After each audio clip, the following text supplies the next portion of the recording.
चिकित्सा शिक्षा मंत्री विश्वास सारंग ने प्रेस वार्ता की, जिसमें उन्होंने बताया कि मध्य प्रदेश में उपचुनाव की तैयारियां पूरी हो चुकी है। हमारा कैंप बहुत तेज गति से चल पड़ा है। कल मध्य प्रदेश के पूर्व मुख्यमंत्री कमलनाथ ने दो बातें कही। एक तो उन्होंने कहा कि हमने विकास को लेकर कभी भी पैसों की कमी नहीं आने दी। यह तो बात सही है कि कमलनाथ जी के कार्यकाल में विकास हुआ, लेकिन केवल कांग्रेस के लोगों का ही, केवल मुख्यमंत्री निवास का और उनके मंत्रियों के बंगलों का ही हुआ। कमलनाथ जी की सरकार में 1 इंच भी सड़क नहीं बनी, बिजली का उत्पादन नहीं हुआ। संबल योजना कमलनाथ जी ने बड़ी ही बदतमीजी के साथ बंद कर दी थी। किसानों का कर्ज भी माफ नहीं हुआ। एक भी किसान का नाम बता दे जिसका कर्ज माफ हुआ हो। कमलनाथ जी कह रहे हैं कि वह अब मध्य प्रदेश में मुख्यमंत्री बने तो कृषि सुधार विधेयक लेकर आएंगे। मैं पहले से कहता आया हूं कि एक कहावत है कि मेरी मौसी को मूछें हो गई तो मैं उन्हें मामा कहूंगा। ना तो मौसी को मूछें होगी और ना ही कोई मामा बनेगा। कमलनाथ जी के ऑफिस में जो उनके टिकट बुक करता है उससे अपडेट लेते रहिए कि 10 नवंबर की शाम को वह दिल्ली जाएंगे या 11 नवंबर को वह दिल्ली जाएंगे। करोड़ों रुपए कमाने वाले कमलनाथ जी जब देश में कोरोना संकट आता है तो वह हॉट स्पॉट इंदौर में आईफा अवार्ड कराने की तैयारी करवाते हैं। आज दिग्विजय सिंह जी कहाँ गए, जो 15 महीने तक कमलनाथ जी की सरकार का रिमोट थामे रहे। उन्होंने पहले मध्य प्रदेश का और फिर बाद में सरकार का बेड़ा गर्क कर दिया। कांग्रेस के स्टार प्रचारक को बाहर से आने को लेकर कहा कि शायद उद्धव ठाकरे भी आने वाले हैं। जिस पार्टी का अध्यक्ष इम्पोर्टेंट हो तो उस पार्टी का स्टार प्रचारक भी इम्पोर्टेंट ही होंगे। कमलनाथ जी ने कहा कि वे कृषि सुधार विधेयक को मध्य प्रदेश में लागू करेंगे। मैं पूछना चाहता हूं, वह स्पष्ट करें कि जब वह केंद्र में मंत्री थे तो उन्होंने डॉक्यूमेंट ट्रेड हेड की वकालत की थी या नहीं। राजनेताओं के वायरल हो रहे वीडियो को लेकर उन्होंने कहा, कांग्रेस में डर्टी पॉलिटिक्स डिपार्टमेंट है जो सत्ता से बाहर हो जाता है, बस इस तरह की रणनीति बनाता है जो अब कांग्रेस ने बनाई है। साथ ही कांग्रेस द्वारा बार बार निर्वाचन आयोग में शिकायत करने को लेकर कहा, नाच ना आवे आंगन टेढ़ा, जब आपकी जमीन हिल जाती है तो आप शिकवे शिकायत करते हो। यह उनका संवैधानिक अधिकार है। चुनाव आयोग संज्ञान लेगा। मैं तो यही कहूंगा वह रोज यही काम करे।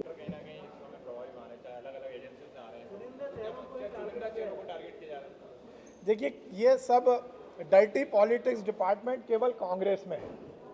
कांग्रेस में तथाकथित, देखिए, जो जनता के बीच में बाहर हो जाता है और जिसकी दुकान और शोरूम दोनों बंद हो जाते हैं, वो इस तरह से कैंपेन स्ट्रेटेजी बनाता है जो कांग्रेस ने बनाई है।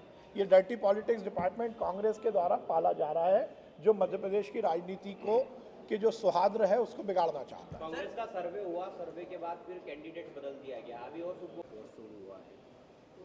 देखिए, देश के प्रधानमंत्री नरेंद्र मोदी जी और मध्य प्रदेश के मुख्यमंत्री शिवराज सिंह चौहान जी का स्पष्ट मत है कि इस देश में चिकित्सीय व्यवस्थाओं को ठीक करने के लिए डॉक्टर्स की जो कमी है उसको हमें ठीक करना पड़ेगा, और इसीलिए पूरे देश में और खासकर मध्य प्रदेश में चिकित्सीय व्यवस्थाओं को सुचारू करने के लिए, चाहे वो अंडर ग्रेजुएट डॉक्टर्स की बात हो या पोस्ट ग्रेजुएट डॉक्टर की बात हो, हर स्तर पर हम कोर्सेज की बढ़ोतरी कर रहे हैं और उसको लेकर मध्य प्रदेश की सरकार पूरी तेजी से काम कर रही है। उपचुनाव में लगातार की बात करें, सभी को मैदान उतार दिया गया, अग्नि परीक्षा मानी जा सकती है। देखिए, भारतीय जनता पार्टी में हर कार्यकर्ता जनता के बीच सेवा करने के लिए कटिबद्ध है।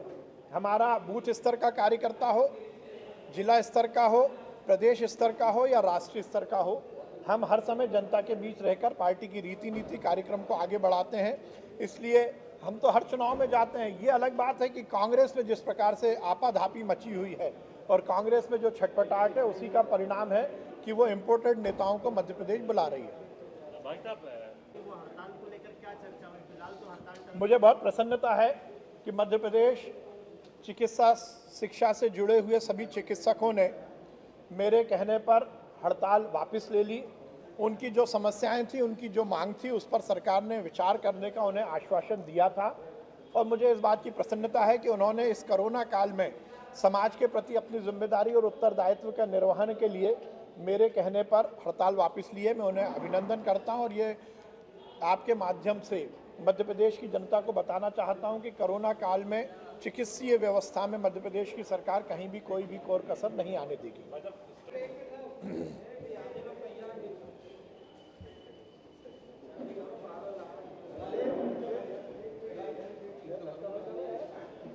मैं शुरू कर दूं? बोलना नहीं, सवाल दिक्कत हो तो मैं पूछ लेता हूँ। सर कांग्रेस में प्रत्याशी मैं पूछ लेता हूँ, मैं शुरू करता हूँ। अच्छा नहीं बोलेंगे हाँ। नहीं, मैंने बोला था इनको। मध्य प्रदेश में उपचुनाव की तैयारियां शुरू भी हो गई हैं और बहुत कुछ हद तक कैंपेन बहुत तेज गति से चल पड़ा है। कल मध्य प्रदेश के पूर्व मुख्यमंत्री कमलनाथ जी ने दो बातें कही हैं। एक तो उन्होंने कहा है कि उनके मुख्यमंत्री रहते हुए विकास को लेकर कभी भी उन्होंने पैसे की कमी नहीं आने दी।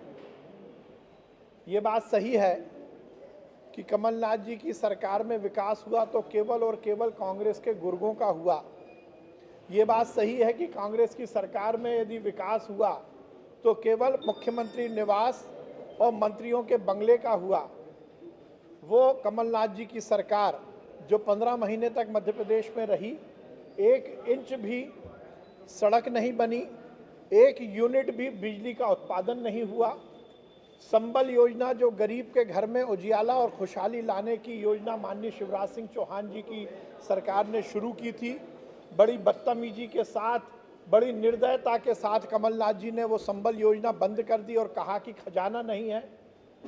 वो मुख्यमंत्री कन्यादान योजना जिसके माध्यम से शिवराज सिंह चौहान जी ने हजारों बेटियों की शादी कराई, उस योजना को कांग्रेस की सरकार ने पैसा नहीं होने का बहाना बनाकर बंद कर दिया। किसानों का कर्जा माफ़ नहीं किया, 2 लाख का वादा किया। मैं चुनौती के साथ कहता हूं, एक किसान का नाम बता दें कमलनाथ जी और कांग्रेस के नेता जिसका 2 लाख का कर्जा माफ़ हुआ हो। बेरोजगारों को बेरोजगारी भत्ता नहीं मिला और कमलनाथ जी कहते हैं कि उन्होंने विकास के रास्ते खोले और विकास की गति को थमने नहीं दिया। दूसरी बात, कमलनाथ जी ने कहा है कि वो यदि मध्य प्रदेश के पुनः मुख्यमंत्री बने तो वो कृषि सुधार विधेयक और उस बिल को मध्य प्रदेश में लागू नहीं होने देंगे। मैं पहले भी कहता आया हूं कि एक कहावत है कि मेरी मौसी को मूछें होंगी तो मैं उन्हें मामा कहूँगा, ना मौसी को मूछें होंगी ना वो मामा कह पाएंगे। हम तो इस बात का इंतज़ार कर रहे हैं और मैं आज मीडिया के भाइयों से ये निवेदन करना चाहता हूं कि कमलनाथ जी के ऑफिस में जो उनका टिकट बुक करता है उससे आप जानकारी लेते रहिए कि 10 नवंबर की शाम की फ़्लाइट से वो दिल्ली जाएंगे या 11 नवंबर की सुबह की फ़्लाइट से वो दिल्ली जाएंगे। उनका मध्य प्रदेश में 15 महीने का कार्यकाल और ये 2-3 महीने की उनकी नाटक नौटंकी की राजनीति के बाद ये निश्चित है कि वो 11 नवंबर के बाद मध्य प्रदेश में नहीं रहेंगे। 40 साल तक इस मध्य प्रदेश की राजनीति के माध्यम से करोड़ों अरबों रुपए कमाने वाले कमलनाथ जी जब कोरोना संकट आता है मध्य प्रदेश में तो वो आइफा की तैयारी करवाते हैं। जब कोरोना संकट की समीक्षा बैठक की ज़रूरत होती है तो वो हिंदुस्तान के बड़े हॉट स्पॉट कोरोना के इंदौर में आइफा अवार्ड की तैयारी करवाते हैं। हीरोइनों के साथ खड़े होकर गलभैयाँ करते हैं, जाम से जाम टकराए जाते हैं पर कोरोना की चिंता नहीं होती। वो कमलनाथ जी जो 15 महीने तक मध्य प्रदेश के मुख्यमंत्री रहे, जिन्होंने विकास की अवधारणा को ही झुठला दिया और विकास की गति को रोक दिया। और सबसे आश्चर्यजनक बात है, मैं आपसे पूछना चाहता हूं, एक पहले विज्ञापन आता था, एक डिटर्जेंट के लिए कहा जाता था कि ढूंढते रह जाओगे, दाग को ढूंढते रह जाओगे। आज वो दिग्विजय सिंह जी जो 15 महीने तक कमलनाथ जी की सरकार का रिमोट थामे रहे, वो कहाँ हैं? ढूंढते रह जाओगे। बेड़ा गर्क करने वाले, पहले मध्य प्रदेश का बेड़ा गर्क किया, फिर सरकार का बेड़ा गर्क किया और अब वो दिग्विजय सिंह जी कहाँ हैं? मैं आपके माध्यम से लगातार ये खबरें भी सुनता आ रहा हूँ कि मध्य प्रदेश में कांग्रेस के स्टार प्रचारक बाहर से आएंगे, चाहे वो सचिन पायलट जी हों, चाहे अशोक गहलोत जी हों, चाहे भूपेश बघेल जी हों। और सुना है, आप ही ने बताया है कि कांग्रेस के कैंपेन के लिए शायद उद्धव ठाकरे जी भी आने वाले। मीडिया ने बड़ा आश्चर्य व्यक्त किया, पर मुझे आश्चर्य नहीं है।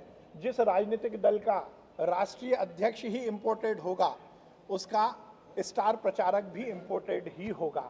ये बात सुनिश्चित हो गई कि मध्य प्रदेश कांग्रेस के पास एक भी इस लायक या इस स्तर का नेता नहीं है जो मध्य प्रदेश के मुख्यमंत्री शिवराज सिंह चौहान जी के कद का हो, जो हमारे नेता ज्योतिरादित्य सिंधिया जी के कद का हो, जो हमारे नेता नरेंद्र सिंह तोमर जी के कद का हो, जो हमारे प्रदेश अध्यक्ष बीटी शर्मा जी के कद का हो। और इसीलिए इन्हें जरूरत पड़ रही है इंपोर्टेड नेता बुलाने की। कांग्रेस आयातित राष्ट्रीय अध्यक्ष वाली पार्टी अब मध्य प्रदेश में आयातित स्टार प्रचारक भी बुला रही है। कृषि के जो विधेयक की बात है, मैं दो बातें और कहकर अपनी बात समाप्त करूंगा। कमलनाथ जी ने छाती ठोक ठोक कर कहा है कि वो कृषि सुधार विधेयकों को, वो कानून को मध्य प्रदेश में लागू नहीं करने देंगे। मैं आपके माध्यम से कमलनाथ जी से पूछना चाहता हूं कि वो ये स्पष्ट करें कि जब वो केंद्रीय मंत्री थे तो उन्होंने कॉन्ट्रैक्ट फार्मिंग की वकालत की थी या नहीं की थी। ये डॉक्यूमेंट प्रूफ है। कमलनाथ जी ने केंद्रीय मंत्री रहते हुए डॉक्यूमेंटेड है कि उन्होंने कॉन्ट्रैक्ट फार्मिंग की वकालत की थी। उन्होंने जब वो मध्य प्रदेश में सरकार में थे तो उन्होंने कमोडिटी जो गुड्स हैं उसको लेकर भी कहा था कि इसकी ज़रूरत नहीं है, जो कि कृषि कानून का एक हिस्सा है, जो इसका आज वो विरोध कर रहे हैं। और सबसे आश्चर्यजनक बात, जिस कानून का, कृषि सुधार के कानून का कमलनाथ जी और अमरिंदर सिंह जी विरोध कर रहे हैं, उसके ड्राफ्ट बनाने की मुख्यमंत्रियों की समिति, जिसके संयोजक उस समय के महाराष्ट्र के मुख्यमंत्री फडणवीस जी थे, देवेंद्र फडणवीस जी, उसके सदस्य मुख्यमंत्री के नाते कमलनाथ जी और अमरिंदर सिंह जी भी थे। उस ड्राफ्ट बनाने वाली समिति में, उस कृषि सुधार के ड्राफ्ट बनाने वाली समिति में ये दोनों महानुभाव थे और उन्होंने उस समय इसका विरोध नहीं किया। इससे ये स्पष्ट होता है कि कांग्रेस के खाने के दांत अलग हैं और दिखाने के दांत अलग हैं। यदि आपको विरोध करना था तो वो ड्राफ्ट बनाने वाली समिति के समक्ष ही विरोध करना था। ये सुनिश्चित होता है कि कमलनाथ जी का बर्ताव चुनाव के समय कुछ और होता है और चुनाव के बाद कुछ और होता है। धन्यवाद। आता था एक डिटर्जेंट के लिए कहा जाता था कि ढूंढते रह जाओगे, दाग को ढूंढते रह जाओगे। आज वो दिग्विजय सिंह जी जो 15 महीने तक कमलनाथ जी की सरकार का रिमोट थामे रहे, वो कहाँ हैं? ढूंढते रह जाओगे।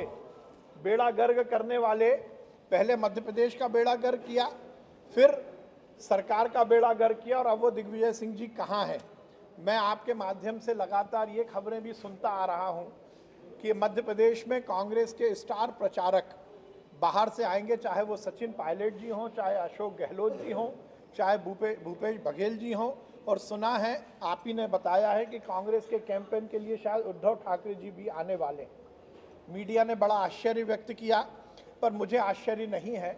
जिस राजनीतिक दल का राष्ट्रीय अध्यक्ष ही इम्पोर्टेड होगा, उसका स्टार प्रचारक भी इम्पोर्टेड ही होगा। ये बात सुनिश्चित हो गई कि मध्य प्रदेश कांग्रेस के पास एक भी इस लायक या इस स्तर का नेता नहीं है जो मध्य प्रदेश के मुख्यमंत्री शिवराज सिंह चौहान जी के कद का हो, जो हमारे नेता ज्योतिरादित्य सिंधिया जी के कद का हो, जो हमारे नेता नरेंद्र सिंह तोमर जी के कद का हो, जो हमारे प्रदेश अध्यक्ष बीटी शर्मा जी के कद का हो। और इसीलिए इन्हें जरूरत पड़ रही है इंपोर्टेड नेता बुलाने की। कांग्रेस आयातित राष्ट्रीय अध्यक्ष वाली पार्टी अब मध्य प्रदेश में आयातित स्टार प्रचारक भी बुला रही है। कृषि के जो विधेयक की बात है, मैं दो बातें और कहकर अपनी बात समाप्त करूंगा।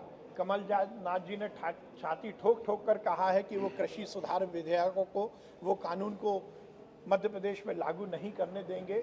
मैं आपके माध्यम से कमलनाथ जी से पूछना चाहता हूं कि वो ये स्पष्ट करें कि जब वो केंद्रीय मंत्री थे तो उन्होंने कॉन्ट्रैक्ट फार्मिंग की वकालत की थी या नहीं की थी। ये डॉक्यूमेंट प्रूफ है। कमलनाथ जी ने केंद्रीय मंत्री रहते हुए डॉक्यूमेंटेड है कि उन्होंने कॉन्ट्रैक्ट फार्मिंग की वकालत की थी। उन्होंने जब वो Madhya Pradesh. Bureau report, Canon news.